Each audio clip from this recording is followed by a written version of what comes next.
la dame n'avait pas demandé qu'elle avait besoin d'aide, ça aurait été l'enfer, ça. Il est important, que les proches aidants acceptent qu'ils vont avoir besoin d'aide s'ils veulent survivre puis rester en santé. Il faut qu'ils fassent le choix de vouloir rester en santé, eux autres mêmes, et s'entourer de bonnes gens qui peuvent...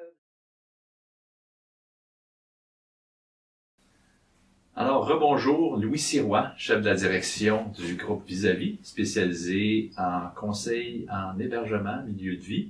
Nous sommes aujourd'hui avec mon ami Luc Armand, spécialisé dans les maladies et troubles neurocognitifs, dont spécialement l'Alzheimer. Nous avons déjà fait 2 sessions que vous pouvez voir dans notre je dirais pas profil, mais dans notre groupe. Et le 3e que nous allons faire sont la situation, les besoins d'aide du proche aidant.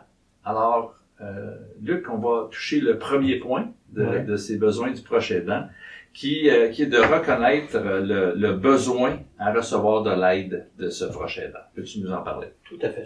Dans ma pratique, ce que je constate, c'est que très souvent, malheureusement, les proches aidants qui veulent assurer un encadrement bénéfique auprès des personnes qui sont atteintes ne lèvent pas la main, ne tendent pas la main pour aller chercher de l'aide. Et malheureusement, si ces gens-là ne vont pas chercher de l'aide, ils vont être entraînés par les impacts de la maladie d'Alzheimer. D'ailleurs, à ce niveau-là, j'ai pu constater, le score, c'est 3000-0 pour l'Alzheimer. L'Alzheimer va toujours gagner. Il va toujours gagner. Tout le temps. Okay? C'est comme la loterie? Pour l'Alzheimer, en tout cas. Pour l'Alzheimer. Pour les proches aidants, c'est plus le prix Coco qu'il va avoir. Alors, il est important, que les proches aidants acceptent qu'ils vont avoir besoin d'aide s'ils veulent survivre puis rester en santé. Il faut qu'ils fassent le choix de vouloir rester en santé, eux autres mêmes, et s'entourer de bonnes gens qui peuvent leur aider dans leur quotidien.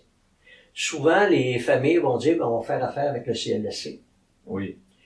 Mais le CLSC, là, écoutez, là, les services qu'ils peuvent donner à votre famille, là, c'est à peu près ça. La demande, elle est extrême. Donc, ils vont au plus urgent.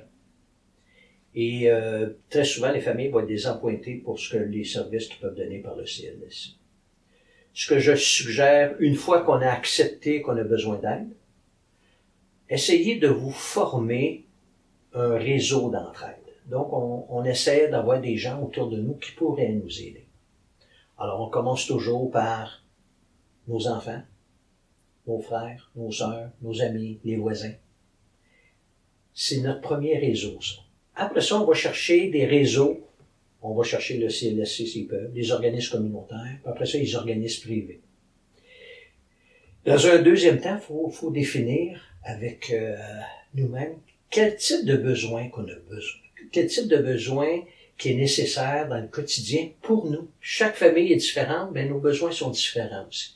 Est-ce qu'on a un besoin pour faire la nourriture, pour aller faire des courses, de transport, pour les finances? On a-tu besoin de quelqu'un pour s'occuper des finances? Souvent, quand je regarde les couples, il y a toujours une des 2 personnes qui s'occupe des finances. Quand cette personne a la maladie d'Alzheimer, souvent, l'autre personne n'a pas été entraînée au fil des ans pour s'occuper des finances.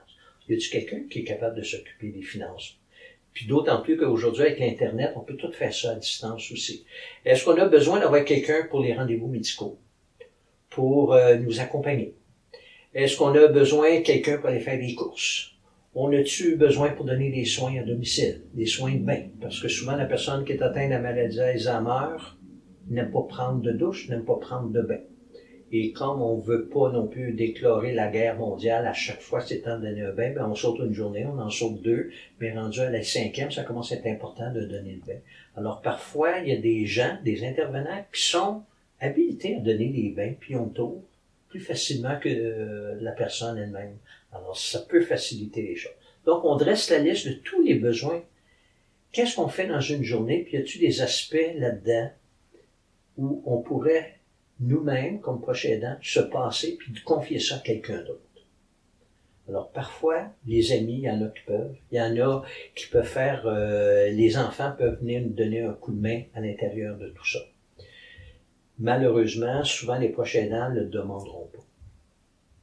Moi, j'aime beaucoup ce que tu dis, Luc, parce que avec notre clientèle, on le constate beaucoup. Normalement, la famille et le conjoint Ouais. est la première ligne de défense. Ouais. Hein, on comprend ça. Ce qu'on s'aperçoit, par contre, lorsqu'on voit, je vais parler des enfants, qui ont normalement entre 45 et 65 ans, qui, eux, ont des enfants, eux travaillent, et là, veulent essayer d'aider le ou les parents. Et au début, ça va. Mais quand tu parlais de donner un bain Ouais. à son parent, ce n'est pas quelque chose qui est Naturel. naturel. Hein? Mais non. Donc, ton point d'arriver puis d'utiliser quelqu'un de l'externe qui, lui, en plus, est ou elle est spécialisé Ouais. à faire cela, ça calme le jeu. Et l'enfant qui vient voir son parent vient le voir dans une autre optique. C'est pas « Ouf, faut que j'aille donner un bain à mon père. Faut que j'amène mon père est moins propre ou ma mère est moins propre. » Tu sais, c'est toutes ces choses-là qu'avec notre équipe, on fait. Et là, les familles sont comme « Ouf, je passe à travers. Ouais. Ça va bien. » C'est accepter qu'il y a des gens qui connaissent pas la personne qui est atteinte, mais ils savent la façon de faire Exact. et qui vont s'adapter. Ils ont une capacité à faire ça. Et il faut essayer d'aller chercher des activités qui vont nous plaire. Un exemple, j'ai rencontré une famille et on a réuni autour de la famille les enfants et les gens importants, dont son voisin. Et le voisin disait, écoute, je suis pas sûr si je vais être capable, moi, d'être avec mon ami, là, qui était devenu un ami, là, passer des heures et des heures avec lui. Je peux pas vous le garantir. Mais ce que je peux faire, je peux pelleter votre entrée tout l'hiver. Alors, le voisin a pelleté l'entrée de garage et la petite entrée jusqu'à la porte tout l'hiver. Il garantissait ça. Wow. C'est extraordinaire, ça. Oui. Hein, c'est un Absolument. petit geste, mais Absolument. si la dame avait pas demandé qu'elle avait besoin d'aide, ça aurait été l'enfer, ça. Ça aurait été l'enfer. Mais elle s'est permis D'accord. à lever la main. Ça, c'est le premier défi qu'il faut faire. Alors, si je récapitule, il faut accepter d'aller chercher de l'aide. Ouais. De deux, quel genre de besoin que j'ai besoin? Quel besoin d'aide me faciliterait la vie au quotidien? Trois, on bâtit notre réseau d'entraide. On commence avec les enfants, les amis, les frères, les sœurs. Après ça, le CLSC. Après ça, les organismes communautaires. Puis finalement, les organismes privés. Puis on connaît très bien le milieu des CLSC et, Ouais. et les autres que tu as nommés, qui sont des gens qui sont extrêmement dévoués, mais avec des ressources limitées. Hein? Absolument. Et oui, des fois, c'est une question de budget, puis il faut comprendre ça. Mais d'autres fois, ils peuvent pas venir. Où ils viennent à certaines heures, c'est jamais la même personne. Puis nous, c'est ce qu'on s'affaire à donner de la constance. Hein? Et ça, c'est extrêmement important ce que tu soulignes, oui. Parce que pour une personne qui est atteinte de la maladie d'Alzheimer, tout changement Ouais, c'est un bon point. est une source de stress. Donc, si on est capable d'avoir toujours les mêmes personnes, être bien entouré, la même façon de faire, toujours la même chose, ça va rassurer la personne. Bon De point. un. L'autre aspect, comment ça se fait que les CLSC sont débordés? Il faut comprendre que le Québec est le deuxième endroit au monde où la population des 65 ans est supérieure à la population des 14 ans et moins. Alors, plus on vieillit, on est une population vieillissante au Québec. Plus on vieillit, plus les cas plus les personnes atteintes de la maladie d'Alzheimer s'élèvent, puis ça va s'élever au cours des 20 prochaines années, ça va continuer, là.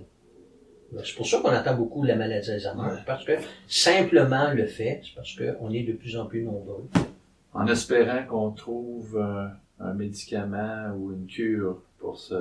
On va se le souhaiter. Oui, c'est ça. On va se croiser les doigts. Oui. Luc, pour ce troisième volet, un gros merci. Et puis, ça nous donne plein de choses à penser. Demandez de l'aide. Demandez de Déterminez l'aide. les besoins, mais demandez de l'aide. Absolument. Merci, Luc.